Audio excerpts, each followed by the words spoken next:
I kind of wanted to dive into a few mangas that I had no idea existed. Mistborn.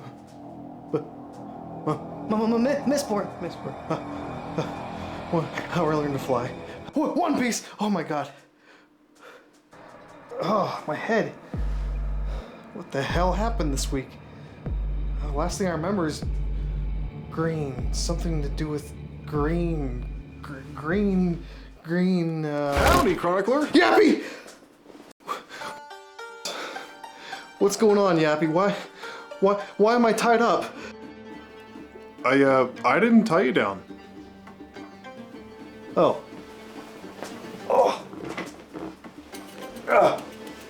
Oh man. What happened this week? Looks like you read a bunch of One Piece and passed out. What? Oh yeah. Yeah, I did.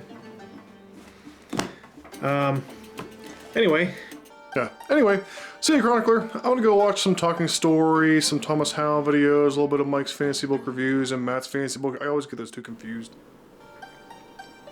So, what did happen this week? Oh, I know. I got to finish my One Piece little 3-volume collection here, guys, which I loved. It was a fantastic 10 out of 10 experience for me. And I also chronicled it in a video that you guys can watch on the channel. It's my favorite video that I've ever done, and you guys seem to like it too. Heck, I got a better grade on that video than I ever have in any college class, which is awesome to see and maybe not saying too much. But guys, I was totally taken aback by the One Piece fandom. You guys are absolutely incredible. You guys are so welcoming, and I feel right at home already.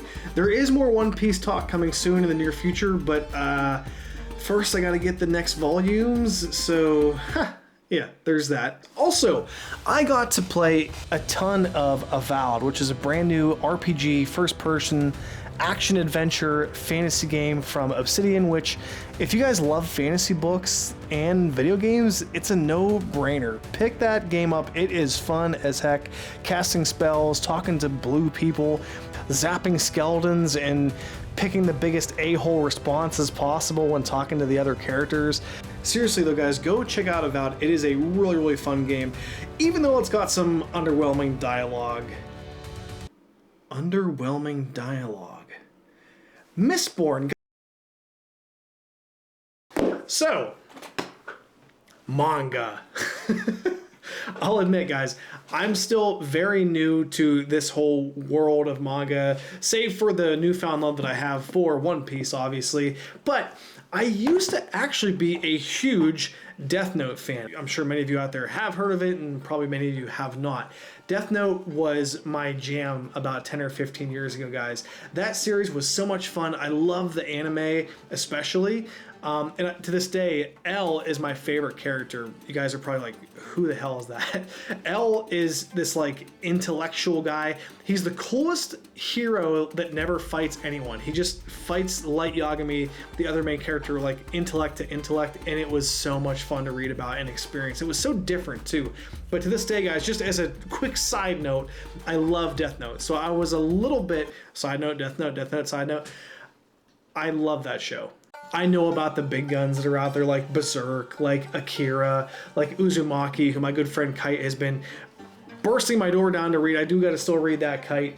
And Dragon Ball. I used to be a huge Dragon Ball Z fan growing up when I was a kid. There's also My Hero Academia and stuff, and so much more. But I kind of wanted to dive into a few mangas that I had no idea existed. Just the ones that made me go, what? That's a thing? And it is so cool. I can't wait to share these with you guys. Let me know in the comments, like, are there things I missed? I'm sure that there will be, but these mangas blew my mind that they existed. And first off is one that is near and dear to my heart in kind of a different way. And that starts with a video game, actually. This video game. Twilight Princess is the Zelda game that I am the most nostalgic for by far. I was probably 12-ish whenever the Wii came out, so I was massively into that console. But the crazy thing is, let's bring this back to books. There is a Twilight Princess manga-like adaptation, shockingly enough. And guess what? Link, that guy, well, I guess Link is both of them, spoiler, sorry. Link freaking talks in the manga, apparently, which is, I don't know how I feel about that.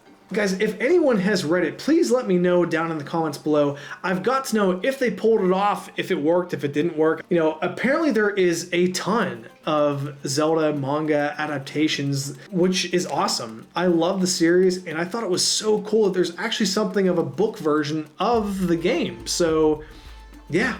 That's a cool thing, right? I came across possibly the most badass 2 words you could put together in the English language or Japanese language, and that is Deadpool Samurai. Yeah, that's as cool as it sounds, I hope. This is by Senshiro Kasama, and in this, guys, Deadpool lands in Tokyo and apparently joins Iron Man's samurai squad. Oh my god, it sounds awesome. I don't know a dang thing about this series beyond that, and I don't really want to. I want to be surprised. I've got to pick this up because the concept sounds like perfection.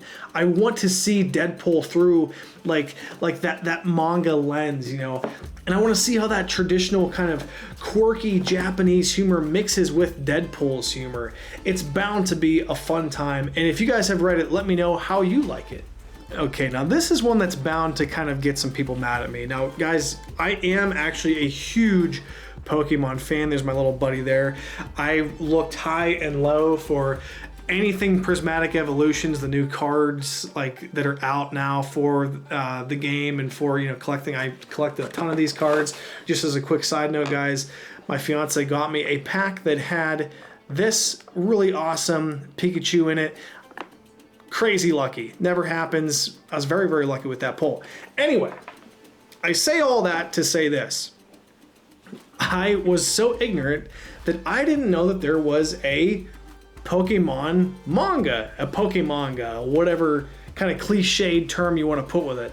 And this, guys, is from 1997. And this is really interesting to me because, as you'll notice, the cover seems to show, as someone who's only ever followed the anime as a kid and stuff, you know, oh, there's Ash and Pikachu. Oh, wait, his name's Red here? Oh, look, there's Gary Oaks.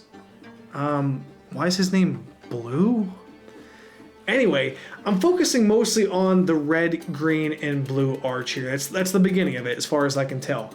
And this was written by Hidenori Kusaka. It follows Red and Blue, who embark on an adventurous journey across the Kanto region. Eventually, a third trainer named Green joins their quest. Green, obviously, to me, this seems like a fill-in for like Misty or somebody. You guys can let me know in the comments how wrong I am about all this, but it's still interesting to me. I find it fascinating. The trio teams up to take down Team Rocket. Oh man, that's nostalgic. A sinister organization that exploits Pokemon for nefarious purposes. How nefarious are we talking here? Along the way, Red assists Blaine in capturing Blaine. I remember Blaine. He's the guy that, like, on some of the cards, like Blaine's Charizard and stuff.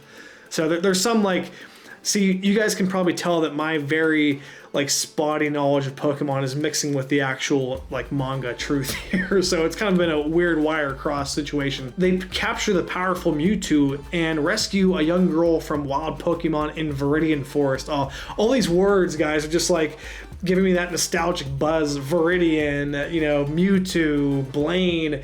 And then ultimately, Red triumphs over Blue in the Pokemon League, earning the prestigious title of Pokemon Champion. Now, again, I don't know how closely the manga follows the show, but I would assume that that's kind of Ash's stand-in. Although it seems weird to me that in the first arc that Red or Ash would become a champion already. I don't know. See, we gotta find out, right? We gotta read this stuff. I can't comment on the quality of this manga series. Actually, online I've seen that it's kind of maybe high and low to some people, but I can say I'm very interested to potentially check it out in the future. It's Pokemon. How could it possibly go wrong? Please leave your comments below if you guys have any more thoughts on the series, and is it good, is it bad? Let me know. I really gotta say, guys, as I talk about this stuff, I feel that like nostalgic warmth. It might be the candles right next to my shoulder burning it like crazy, but I just feel like it's a blanket of comfort cascading over my shoulders and like into my heart. It's so awesome to talk about this stuff with you guys. Next, coming up in the category of Why does this exist? Never mind, it looks awesome. Is the Jurassic Park manga. Yeah, this is real for some reason. I mean, look at its crude Photoshop greatness. As you guys can imagine, it is based off the 1993 movie, but there's a pretty cool aspect to this manga as it actually has a lot of changes from the movie. For instance, if you guys remember, after the heroes witness the T-Rex killing the Velociraptors, the T-Rex apparently chases after them at the end of the story in the manga. Also, apparently the first dinosaur that they encounter in the story is Triceratops, and it's not the Brachiosaur that we see in the movie. I don't know, it just is really cool to see Jurassic Park depicted in that zany manga style. I kind of love it. And it makes an interesting contrast between the serious nature of the original movie and the inherently, you know, sometimes unserious looking nature of some of the artwork. But these are but a few in a vast sea of manga awesomeness. And please, guys, put in the comments below anything I missed or anything that I should know about. I love the obscure, I love the odd, I love the things that people probably don't even consider that could be out there. I love talking about that kind of stuff, and that's what I hope we accomplish with this video. So guys, again, I can't wait to read the next step in the One Piece series, the whole Black Cat Pirate storyline and everything, guys. Just looking at the next 3 volumes in One Piece, it looks really interesting, especially that 6th volume. I really wonder what the heck is going on in the story at that point. I can't wait to read about it, guys. Again, I got to go get these things first, though, so it might be a little bit till we talk about them again. But regardless, I look forward to that and talking about much, much more with you guys.